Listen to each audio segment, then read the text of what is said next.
es el índice de mi presentación. Como no vamos muy de tiempo, voy a intentar ir un poquito más rápida. Estos son los desafíos actuales que yo creo que la mayoría de los que tratamos con pacientes con estimulación cerebral nos encontramos en nuestra práctica clínica. A nivel de programación tenemos, el principal problema es que la programación actual se basa en una aproximación ensayo-error. Eso implica muchas horas, implica clínicos con una alta experiencia, implica tener el feedback del paciente, que no siempre es todo lo adecuado o no lo pueden dar como nosotros nos gustaría, y sobre todo es muy tiempo dependiente. Por otro lado tenemos los problemas de la estimulación, en el sentido de que la estimulación, los síntomas van variando a lo largo del día y nosotros vemos a los pacientes de modo puntual en las consultas. En general, esto también genera un problema en el sentido de que la estimulación actual de la que disponemos es una estimulación continua, es decir, la estimulación funciona 24/7 todo el día con el mismo patrón de descarga. En cambio, los síntomas van fluctuando, no solamente en relación a los periodos on-off, sino en relación a muchas circunstancias externas. Y eso, en este momento, genera una estimulación que podemos llamar abierta, en el sentido de que siempre es la misma, lo cual induce un beneficio subóptimo, una posibilidad de desarrollo de efectos adversos y un consumo mayor de la batería. ¿Qué soluciones se han planteado o pensamos que vamos a ser posibles de tener en un futuro no muy lejano? Pues se plantea la programación automática. Y ese es uno de los principales retos en los que grandes centros de investigación están ahora mismo involucrados. Esta programación automática se basaría en la aparición de determinados biosensores que actuarían como feedback para poder programar de un modo automático. Los sensores que ahora mismo disponemos, en su mayoría son IMUs, que son sensores inerciales de movimiento. También vamos a hablar de la posibilidad de una programación basada en registros neurofisiológicos mediante potenciales de acción de campo y una programación basada en modelos de imagen. Aquí tenemos un resumen de los sistemas actuales de los que disponemos de estimulación. Hay 5 casas comerciales que fabrican tanto los IPGs como los electrodos. Disponemos de 3 en Europa, las otras 2 son regionales, principalmente en China, y los IPGs que existen ahora mismo en el mercado. Las principales características en cuanto a electrodos, pues tenemos los electrodos omnidireccionales versus los direccionales, y en cuanto a IPG, las principales diferencias son las relacionadas con la posibilidad de hacer una estimulación muy selectiva de cada contacto de modo controlado directamente con el IPG, frente a la posibilidad de hacer un sensado y potencialmente en el futuro una estimulación en relación a ese sensado de la actividad de los potenciales de campo, y la posibilidad, y ahora hablaré separadamente a continuación de ello, de hacer una programación remota que lo proporcionan algunos de los IPGs ya en el mercado. Esas son las principales variables con las que nos enfrentamos cuando vamos a programar uno de nuestros pacientes. La primera es la configuración del contacto o contactos que vamos a elegir para estimular al paciente. Y las otras 3 variables van a depender del pulso que reparte el generador de pulsos, que a partir de ahora voy a llamar IPG. Esas 3 son el número de pulsos que se reparten en una unidad de tiempo o frecuencia de estimulación, la anchura de cada uno de esos pulsos y la amplitud de cada pulso.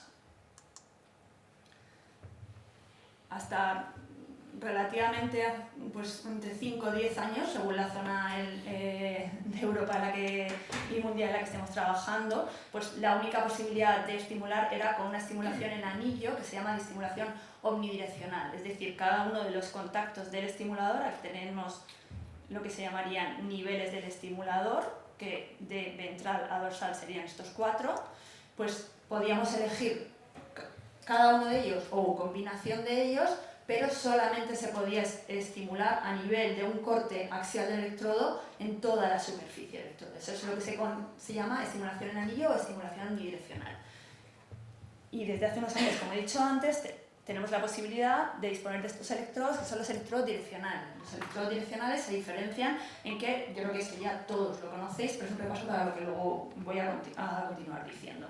Los electrodos direccionales, los dos niveles centrales, están subdivididos en 3 segmentos, lo cual nos permite seleccionar uno o combinación entre ellos para dirigir ese volumen de activación que generamos en torno al electrodo cuando encendemos los distintos contactos. Hasta aquí, fenomenal, muchas más posibilidades de seleccionar la terapia de modo específico para cada paciente, posibilidad de evitar efectos adversos. Pues todos los que hacemos estimulación encantadísimos con la posibilidad de implementar esta terapia, aunque es cierto que es un reto y todavía es más time consuming. Pero ya existen los electrodos de 16 polos que ya se están implantando en la actualidad en Europa a nivel de fase de estudio, pero que pues están ya aquí, es decir, no vamos a tener que enfrentar la programación de estos electrodos. La disponibilidad del electrodo implica o bien que 7 niveles inferiores más ventrales están segmentados cada uno en 3, con un polo dorsal en omnidireccional, o la posibilidad de que los 4 más ventrales están segmentados, siendo los 4 más dorsales omnidireccionales. Al final son 16 polos por electrodo en una u otra configuración, con un span de 11,5 o 15,5 milímetros frente a los 7,5 milímetros que tiene el electrodo previo. Esto, pues, de nuevo, como ventaja terapéutica, poder estimular distintas áreas en un mismo paciente, en un mismo abordaje, pues es un reto, nos encanta, pero va a ser muy difícil programar con una prueba ensayo-error como lo que generalmente estamos clásicamente realizando. Y aquí pues surge, ya es como una idea que pues parece totalmente lógica, la necesidad de generar estos, digamos, estos sistemas de programación automática de los electrodos. Y como principal posibilidad inicial a programar estos electrodos surge la idea de la estimulación adaptativa, también en relación a todo lo que hemos dicho anteriormente, que los síntomas del paciente no son constantes y que no siempre necesita la misma cantidad de estimulación. Y eso sería la estimulación adaptativa, que intuitivamente nos va a dar menos efectos y va a ser más eficaz y más eficiente porque vamos a usar menos porcentaje de la batería. ¿Qué tipo de feedback existe ahora mismo que se está estudiando a nivel neurofisiológico? Pues tenemos el feedback que provee el sistema del BrainSense de Medtronic, que esto ya está disponible a nivel comercial para todos en España, y es cierto que el electrodo actual y el IPG del que disponemos es solamente capaz de sensar, es decir, podemos inferir la actividad de los potenciales de campo alrededor de cada uno de los contactos del electrodo, pero no podemos actuar no podemos repartir la terapia de modo distinto en función de lo que va sensando el electrodo. Pero sí que nos permite, a la hora de seleccionar qué contacto y cómo queremos programar el estimulador, tener esa información de qué es lo que está ocurriendo a nivel neurofisiológico en tiempo real en el paciente. Entonces, Medtronic sigue, digamos, a nivel de investigación invirtiendo en el desarrollo tecnológico de este electrodo y este programador, y ellos confían en poder cerrar el loop y en poder estimular en función de la sensación, de la información que van sensando. Eso todavía no está disponible, hay algunos centros en Europa que ya han publicado sus resultados con este dispositivo que es capaz de cerrar el loop, pero es solamente disponible a nivel de investigación. Y luego el siguiente tipo de feedback sería con los sistemas portátiles, ¿vale? O lo que ya todos importamos el término americano wearables, ¿no? Entonces son sensores portátiles inerciales, generalmente son muy usados para el estudio del temblor, ya sea en smartwatch, ya sea a veces en calcetines o tobilleras que llevan los pacientes para el estudio de la marcha. Y en ese sentido hay un algoritmo ya de programación con un sistema inercial y con el IPG de Boston Scientific, que se llama Clover. Entonces esos son los primeros estudios que se hicieron con la programación automatizada. Son del 2018 y digamos, el diagrama de flujo del estudio es que el paciente tiene un sensor, un acelerómetro en un smartwatch, que por vía Bluetooth transfería la información al laptop, que producía en función del registro del temblor una programación que enviaba también por Bluetooth al Nexus D, que es un sistema de electrónica que permitía transferir esa programación al IPG del paciente, ¿vale? Es decir, a la pila del paciente.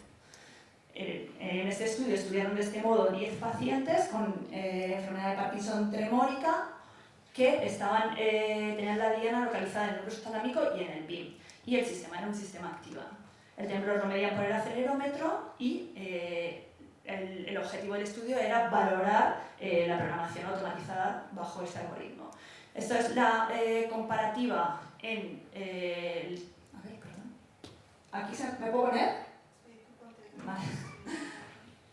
Esta es la comparativa entre las preferencias del paciente en esos colores según la programación que el paciente prefería. Si él quería que fuera la automatizada, la programación clínica, todos esos pacientes se habían programado previamente por un neurólogo especializado. Si al paciente le daba exactamente igual, estaría en este color, y si al paciente no le gustaba ninguna de las dos, en negro, ¿vale? Y se veía la evaluación de la MDS-UPDRS para el temblor comparativamente en la evaluación clínica frente a la automatizada, viéndose que no eran inferiores, la automatizada es de hecho un poquito mejor. Y luego aquí se ve en relación al consumo de batería, Total Energy Delivery. Bueno, este es un algoritmo similar, pero un poquito más sofisticado, en el que usa una aproximación gaussiana que se va alimentando el algoritmo en este caso, también con un sensor inercial para el registro del temblor, y que permite cerrar el loop y conseguir modificar la programación del estimulador. Los pacientes que van teniendo menos temblor tienen la superficie gaussiana tienen más puntos en esta zona inferior de la superficie, y en función de cómo van llegando los datos, el algoritmo se va alimentando y va produciendo una modificación en la programación. Cuando se evalúan con este método 10 pacientes, lo que ven de nuevo es que no hay una menor mejoría respecto a la programación clínica cuando hacen esta programación automatizada, y el registro del temblor claramente mejora. Este es el CLOER que os he comentado antes, que es el algoritmo que propone Boston Scientific para el uso de un sensor inercial periférico para la programación automatizada. Y ese es el resumen de los estudios ya realizados en pacientes a nivel perioperatorio o en el ámbito clínico con estimulación adaptativa. Es cierto que todos se basan en la banda beta como biomarcador, y es cierto que los tiempos de seguimiento son muy cortos, ¿vale? Pero también es correcto el decir que todos tienen una mejoría en la disminución del tiempo, en el ahorro de batería. Pero no es lo mismo evaluar a un paciente, y esto lo sabemos todos, en la consulta, que tener luego al paciente que se va a su casa y ahí ya viene el lío, ¿no? Entonces no nos vale una estimulación automatizada si no vamos a tener inferencia de qué es lo que ocurre con el paciente en su casa. Es decir, porque todo es muy modificable. El paciente generalmente siempre está mejor en consulta que lo que luego le pasa en su domicilio o en la calle y demás. Entonces, pensando en esto, en UCSF, que es uno de los pioneros en todo este tipo de estudios con el PC+, y en Stanford, pues han usado la electrocorticografía, y ellos usan una manta de registro en la que miden mediante eco, que son los potenciales evocados a nivel cortical, como la banda gamma en esa electrocorticografía les sirve a ellos por biomarcador para parar la estimulación, ya que lo interpretan como presencia de discinesias. Y esta es, bueno, la aproximación: le colocan en quirófano al paciente al mismo tiempo que se hace el implante bilateral, colocan esta manta de 6 electrodos, que es como pues muy similar a la que se coloca a veces para estudios de epilepsia, que pueden llegar a ser hasta 28, creo, pero ellos usan una de 6 electrodos y luego mediante Bluetooth transfieren al lab toda la información.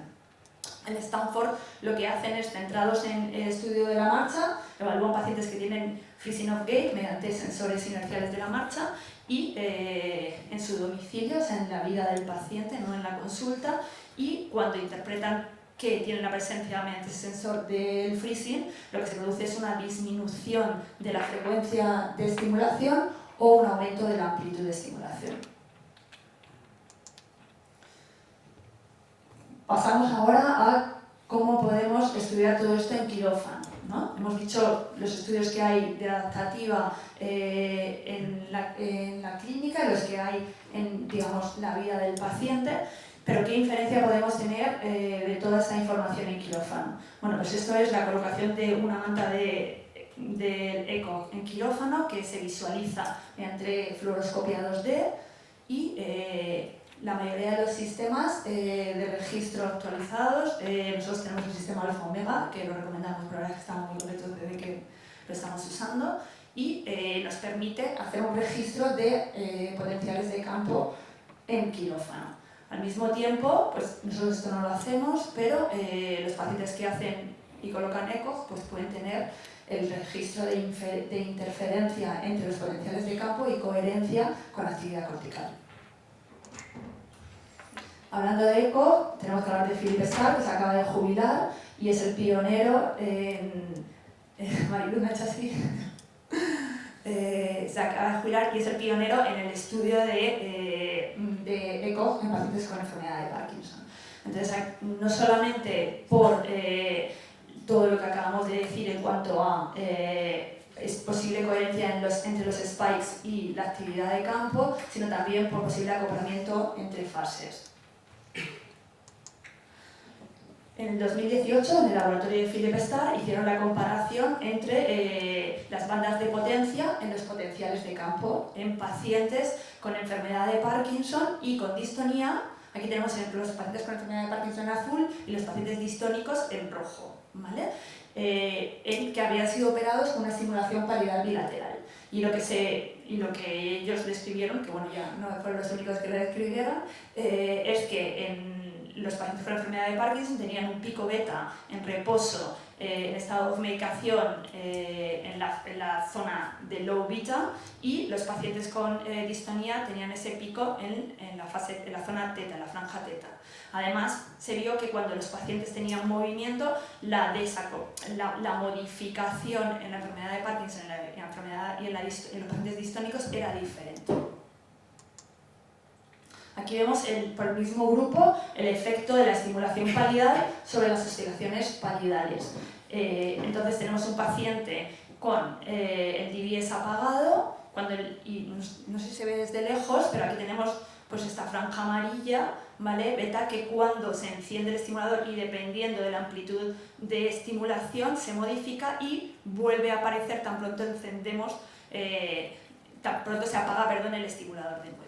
Además, este grupo, mediante los estudios de coherencia, pues ven cómo se modifica el potencial de campo a nivel de M1 cortical y postulan que esa modificación del potencial de M1 puede ser responsable de la mejoría en los signos motores que produce la estimulación palidal.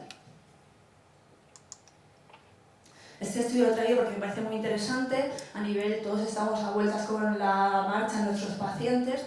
Siempre pues, se orientaba todos los estudios de la marcha a mecanismos más ganglio basal y relacionado con las proyecciones hasta tronco de encéfalo y médula, pero este estudio me parece interesante en ese sentido porque es verdad que solamente coge 3 pacientes, pero hacen estudio con eco, me estoy quedando así, perdón, Entonces lo que ven es que evalúan a los pacientes caminando en estado o en medicación.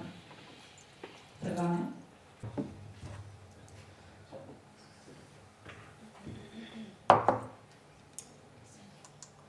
Y lo que ven es que aquí tenemos un ciclo de la marcha, ¿vale? Lo voy a ir describiendo porque si no es más difícil de entender. Se ve como el avance del pie izquierdo, todo un ciclo entero de la marcha, ¿no? Avanza el pie izquierdo, luego hace la fase de swim, luego hace el apoyo bipodal y luego ya vuelve con el otro pie hasta cerrar el ciclo.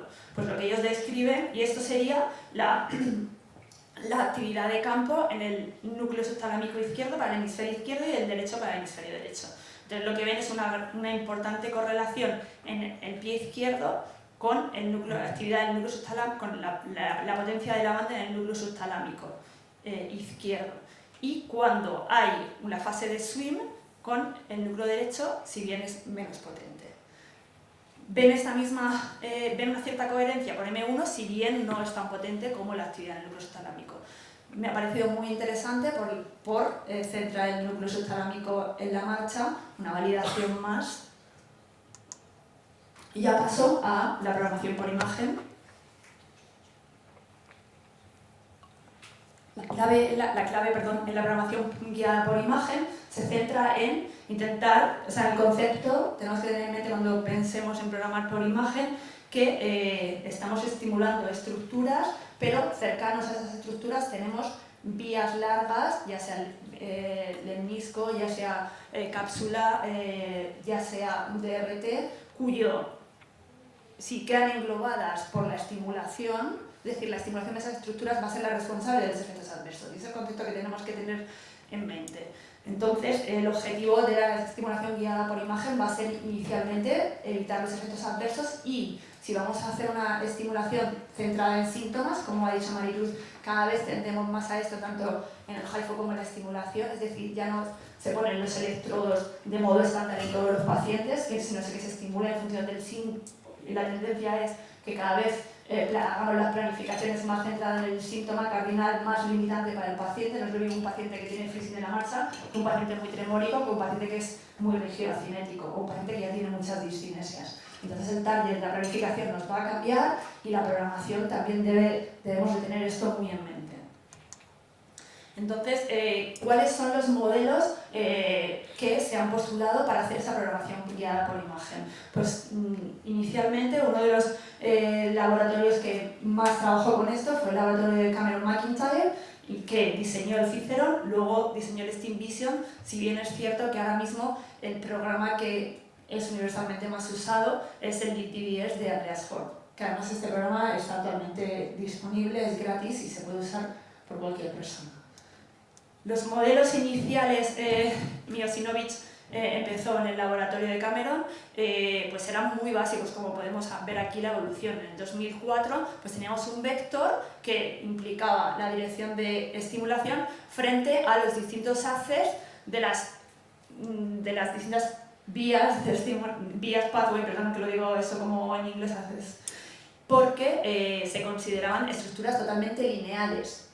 ¿Vale? Ahora ya disponemos de modelos que permiten hacer una conectómica en la imagen del propio paciente.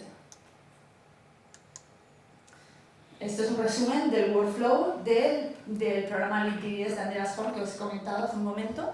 Entonces, lo que hace el programa es hacer una técnica de registro, y esto es un paso crucial y muy limitante si se hace mal, en el cual tenemos que determinar exactamente dónde está el electrodo. Aquí el doctor Aracil, que he visto antes, nos puede comentar luego. Es muy importante delimitar qué es el artefacto, disponer de una buena técnica de imagen, pues si no, no tendría pues, ningún sentido el seguir. Y como todo, pues es operador dependiente en el sentido de que hay que entrenarse en cómo hacerlo. El sistema dispone de un atlas, ¿vale?, que alimenta, digamos, la proyección y de dónde deben estar las distintas estructuras y configuraciones de las vías largas que luego modificaremos nosotros y podemos mejorar si metemos datos de electrofisiología, datos de conectividad, señala el doctor Martín Bastida, y datos clínicos y comportamentales del paciente. En función de esto, con una resonancia pre y una resonancia post, podremos integrar en un sistema de trabajo todos estos datos para poder hacer una programación automatizada en el futuro, si bien es cierto que este sistema no está validado, y esto es muy importante tenerlo en cuenta. Entonces, esto lo dice Miocinovich, que hasta qué punto los modelos son capaces de predecir el efecto real de la estimulación en el cerebro humano. Y esto la doctora Rodríguez Oroz lo cuestiona siempre, y es cierto. Es decir, hay que validar los modelos y hasta ahora los estudios que se han hecho para validarlos pues no son 100% consistentes, como vamos a ver a continuación. El mismo grupo, en un intento de validar su modelo, lo que hace es que usa datos neurofisiológicos en los cuales, aquí lo vais a entender bien con este dibujo, eso sería el volumen de activación que se genera a lo largo del electrodo, y ese volumen de estimulación puede englobar determinadas vías, ¿vale? Ellos consideran dos vías en concreto. El haz córtico-espinal, córtico-vulvar, para la determinación de efectos adversos. Si cogemos englobado con nuestro volumen de estimulación ese haz, pues el paciente va a desarrollar una cápsula, y luego usan la vía hiperdiréctica córtico-subtalámica para, digamos, evaluar el beneficio de la terapia. Y lo que hacen es recoger cómo el pulso que genera la estimulación se transmite a nivel cortical y lo recogen con eco. De manera que ella lo que postula es ver cómo ese volumen de estimulación puede o bien coger el potencial evocado que corresponde a cápsula o el que corresponde a vía, a vía hiperdirecta, y en función de eso hacer, digamos, como esa comprobación de su modelo, diciendo si su modelo es capaz de predecir ese efecto secundario y ese efecto terapéutico. Bueno, esta es un poco la explicación que se sale un poco de la charla de hoy. Luego, si queréis, si hay tiempo, volvemos, me voy a saltar. Y digamos que esto es el último modelo específico basado en la resonancia del paciente que propone este grupo, de nuevo del equipo del lab de Cameron, y lo que hace inicialmente es usar el Atlas Space que dispone de datos de conectómica del Atlas, y a través de ahí infiere la conectómica del paciente. Lo que hace es, como vemos aquí, pero esos serían los distintos haces que hemos comentado previamente, el córtico-espino-vulvar y la vía hiperdirecta, en función de los parámetros de estimulación, y aquí fijaos que estos parámetros de estimulación, en función de los parámetros de estimulación, se infiere o no en los distintos tractos. Fijaos que aquí la diferencia de 30 microsegundos, la diferencia de estimulación que producen los distintos haces. Cuando hace la comparativa de su modelo con los datos de ECO, lo que ven es que consiguen una R mayor del 0,5, tanto para la evaluación con la vía piramidal como la vía hiperdirecta. Y esto es mayor para la vía hiperdirecta. Pero 0,5 es suficiente para emplear esto clínicamente. Entonces, ¿qué es lo que critican ellos? Pues dicen que los factores que pueden afectar a la precisión del modelo, como ya hemos dicho antes, la localización del electrodo, esto es súper importante, el diámetro del axón, no es lo mismo la excitabilidad de cualquier sistema, de cualquier neurona, en función de cómo de grueso vaya a ser el axón que vayamos a estimular, luego la trayectoria anatómica de la vía, ya sea perpendicular o tangencial a ese volumen de estimulación, y la configuración de los contactos de estimulación. El modelo es es más preciso cuando intenta hacer una predicción con estimulación, con estimulación omnidireccional. Y ya llegando al fin de la presentación, este es el algoritmo de programación automatizada que ha salido publicado hace nada en el Lancet Digital Health, en el que el grupo de Andreas Kuhn en Alemania, basándose en un algoritmo de programación con el SteamView, que lo hacen con el DBS, evalúan con este algoritmo a distintos pacientes, y lo que ven es que la programación basada en el SteamView no es inferior a la estimulación Standard of Care que ha hecho y que se ha evaluado de modo ciego y randomizado. Es cierto que, siendo críticos con esta aproximación, el tiempo de seguimiento es mínimo, pero también es cierto que no es diseñable, y esto yo creo que hay que darle es importante, es prometedor, pienso. Conclusiones. La programación automatizada es el futuro, pero ya casi que va estando, por lo menos solo a nivel de investigación, pero va estando. Las señales pueden ser controladas por distintos sistemas, ya sean cinemáticos, ya sean neurofisiológicos o por imagen. Los modelos de activación han de ser validados, y va a depender de la localización precisa del electrodo, de la adecuada selección de qué vía estamos estimulando. La precisión del modelo es mayor para unidireccionales, esto sí que va a ser una limitación porque ya hemos hablado de electrodos que vienen cada vez más segmentados y que llegan a tener hasta 16 contactos, y precisa datos de seguimiento a más largo plazo. Desafíos futuros, y ya termino. La oscilación beta no siempre, y esto también lo hemos hablado en múltiples ocasiones, no siempre supone el mejor biomarcador para todos los pacientes. Es muy importante individualizar, al igual que decíamos antes, individualizar por síntomas, individualizar en función del síntoma la neurofisiología, qué banda nos tenemos que fijar. Conveniencia de analizar todo el espectro neurofisiológico, no solamente la banda beta. Es importante buscar biomarcadores corticales. Siempre se ha desdeñado por el efecto embudo, es mucho más fácil estimular a nivel subcortical y crear un efecto motor mucho más potente, pero no podemos desdeñar lo que está ocurriendo a nivel cortical. Es cierto que es invasivo, pero los datos de electrocorticografía en equipos expertos, pues los efectos secundarios son muy, son muy bajos. Y muy importante, las fluctuaciones del sueño. ¿Qué pasa con las prestaciones motoras? ¿Qué pasa cuando el paciente duerme? ¿Qué pasa si el paciente hace más deporte, si está más activo, si está más nervioso? Con los programas, quiero decir, ¿no? Al final el algoritmo podría llegar a aprender todo eso, pero de entrada, pues parece ya eso sí que parece ciencia ficción, ¿no? Y luego los modelos de programación por imagen que han de ser validados. Esto me lleva al fin de mi presentación. Como hay parte del equipo que no ha podido venir hoy, pues hemos traído esta foto. Nuestro neurocirujano, el doctor González, el doctor Alegre, nuestro neurofisiólogo y Miguel, que es nuestro ingeniero en el CIMA. Perdón. Muchísimas gracias.